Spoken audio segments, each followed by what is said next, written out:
Saodat asri qissalari. Intizor kutilgan tong. Birinchi kitob. Ka'ba yiqiladimi? Lashkar erta tongdan beri anchagina yo'l yurib qo'ygan edi. Buning ustiga havo harorati haddan oshib ketdi. Bir joyga yetilganida lashkarga dam berildi. Otlar, tuyalar bo'sh qo'yib yuborildi. Ulovsiz yayovlar to'xtagan joylariga cho'kib qo'ya qolishdi. Atrofda birorta ham tikkaygan daraxt yoxud yashillik ko'rinmas edi. Yassanib yotgan qum sahrosi ora-sira uchraydigan kichik tepachaliklari bilan goh balandlashib, goh pastlashib, ufqlargacha davom etardi.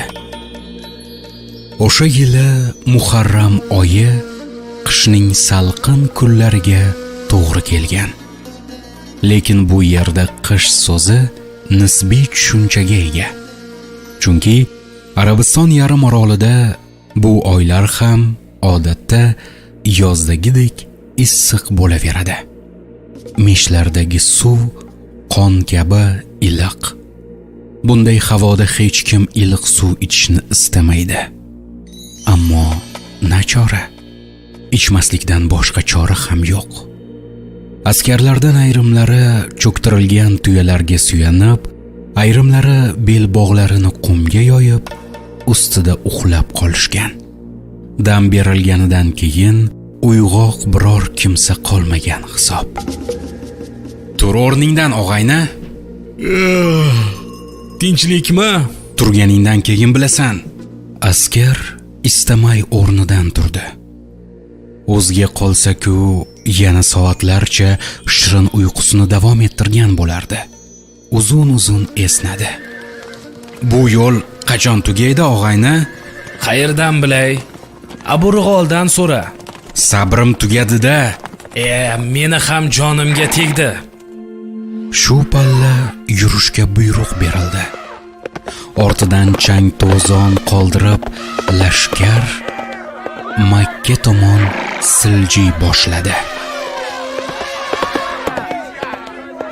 Orada yurib qolgan gaplarga qaraganda, yana 2 kundan keyin Makkaga yetib borilish kerak. Abu Rig'ol bu oqshom Mug'ammisga borilajagini, u yerdan esa Makkaga 2 odimlik yo'l qolishini so'zlardi.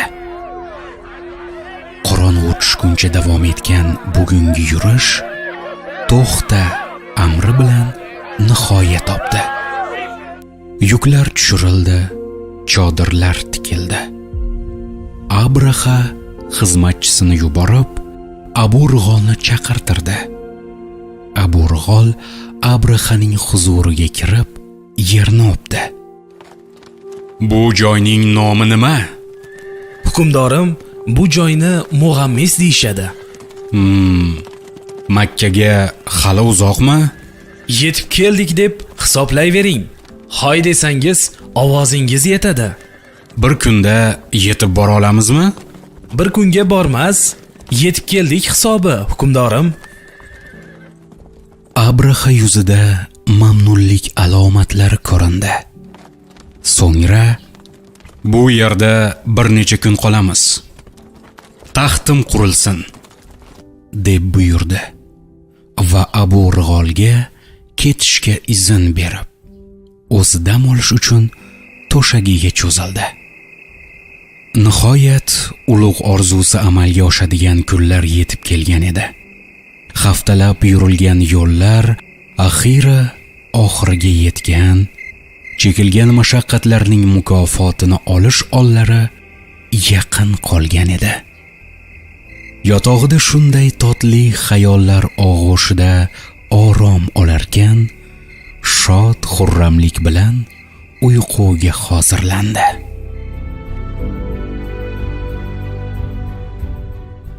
Abu Rig'ol Toyif shahridan edi. Makkadagi muborak uyni Ka'bani buzish uchun kelgan Abraha lashkarlari Toifga hujum qilmoqchi bo'lib turganida, bu shahar oqsoqollaridan Mas'ud ibn Muattib boshchiligida bir hay'at uning qarshisiga chiqdi. Ey podshoh, sen vayron qilmoqchi bo'lgan uy Toifda emas, Makkada. Bizning senga qarshi urushadigan kuchimiz yo'q.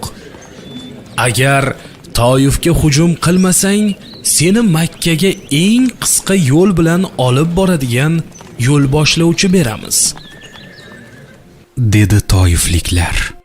Abrahaga bu taklif xush yoqdi. Uning maqsadi ham urushish emasdi, balki Sano shahrida o'zi qurgan kanisa, cherkovga raqib bo'lgan va asrlardan beri arablar e'zozlab kelayotgan Ka'bani buzish hamda Makka xalqining muhabbatini kanisasiga, cherkovga qaratish edi. Shu sababli toifliklarning taklifini qabul qildi. Toifliklar yo'l ko'rsatuvchilikka Abu Rig'olni berdi. Abu Rig'ol Toif Makka yo'lini 5 barmog'idek yaxshi bilardi. Ko'p karvonlarga yo'l boshchilik qilgan. Bu gal endi Ka'bani buzish uchun ketayotgan lashkarga yo'l ko'rsatishga to'g'ri keldi. Ajabo, bu xizmati evaziga nima berar ekanlar? Xizmat haqqi masalasida hali kelishmagan edi. Haqqini Abraha berarmikin yoki toifliklarmi? Tugashga bir kun qolgan bu safardan yaxshigina daromad olishni umid qilardi u. Balki bir eng zotdor tuyali bo'lib qolar. 60 ming kishilik lashkarga yo'l ko'rsatuvchilik qilish chakana xizmat emas axir. Ammo bu ne hol? Abu Rig'olni to'satdan chidab bo'lmas bir tutqanoq tutdi. Ich-ichidan kelgan kuchli og'riq 2 daqiqada uni tipirchilatib qo'ydi va nihoyat o'tib ketdi. Bu og'riq yana bir bor yuz bersa, Abu Rig'ol chiday olmasligi tayin edi. Turdi, o'ng-u so'lga yurdi. Lashkar safida kelgan Mahmud ismli o'rgatilgan haybatli filning yoniga bordi. Fillar o'zi juda ulkan bo'ladi. Lekin o'sha ulkan boshqa fillar ham bu haybatli fil oldida bolachasidek kichik ko'rinar edi. Abraha Ka'bani mana shu dev filga buzdirmoqchi edi. Abu Rig'ol bir necha fursat filni tomosha qildi. So'ngra osmonga boqdi. Osmon ochiq, shapaloqdek ham bulut ko'rinmas edi. Son sanoqsiz yulduzlar sochilib yotibdi. Manzara Abu Rig'olga tanish ko'rindi. Yillar davomida karvonlarga yo'l ko'rsatuvchilik etgan Abu Rig'ol doim mo'ljalni yulduzlarga qarab olar.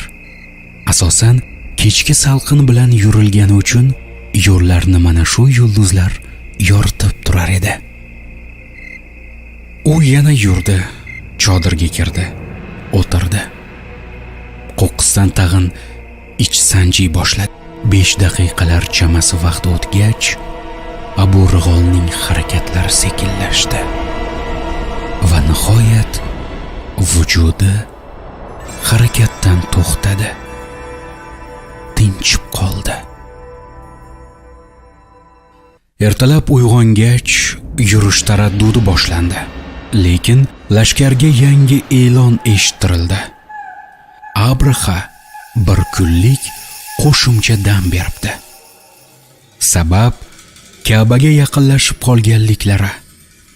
Yaxshilab dam olingach, so'ngra Ka'baga hujum qilinishi bildirildi. O'rnidan turganlar yana takror yotdilar. Toza havodan simirib, hamrohlar o'zaro suhbatga berildilar. Abu Rig'olning nonushtasini keltirgan odam uning hali o'rnidan turmaganini ko'rdi. U yuz tuban yotardi. Qo'li nariroqdagi bir narsani olmoqchi bo'lgandek uzalgan edi. Kelgan odam uni uyg'otmoqchi bo'ldi. O'lganmisan nima balo? Turay Abu Rig'ol. Abu Rig'olning tanasi qimirlamasdi. Askar hayron bo'ldi. So'ngra baqira ketdi. O'libdi! O'lib qopti! Kim o'libdi? Abu Rig'ol o'libdi! deya titradi haligi askar. Bir soat ichida 60,000 kishilik butun qo'shin bu noxush xabarni eshitdi. Abraha nonushtasini bitirgach, xizmatkorlari uning qulog'iga bir nimalarni pichirladi. Nima? O'libdi? Abraha ishonmadi. Aljirama, kecha-kechgacha oldimda edi-ku. Hukmdorim, o'lgani aniq. Borib, o'zing ko'rib kelchi. Bular bo'lmas mishmishlarga ishonaverasanmi? Xizmatchi chiqib ketdi. Qaytib kelib, birgina so'z aytdi. O'libdi. Abraha bo'lishi mumkin degandek boshini qimirlatdi. Va zotan biz ham qarib Makkaga kelib bo'lgan edik. So'ngra buyurdi. Chuqur qazib, o'likni ko'minglar. Abraha filboqar Asvad ibn Maqsudni chaqirib, unga bir necha suvoriy berdi va Makkaga jo'natdi. Asvad Makka tomonga borib, u atrofda o'tlab yurgan tuyalarni haydab keltirdi. Bu tuyalar orasida Makka raislaridan biri Bani Hoshim urug'i rahbari Abdul Mutallibning 200 tuyasi ham bor edi.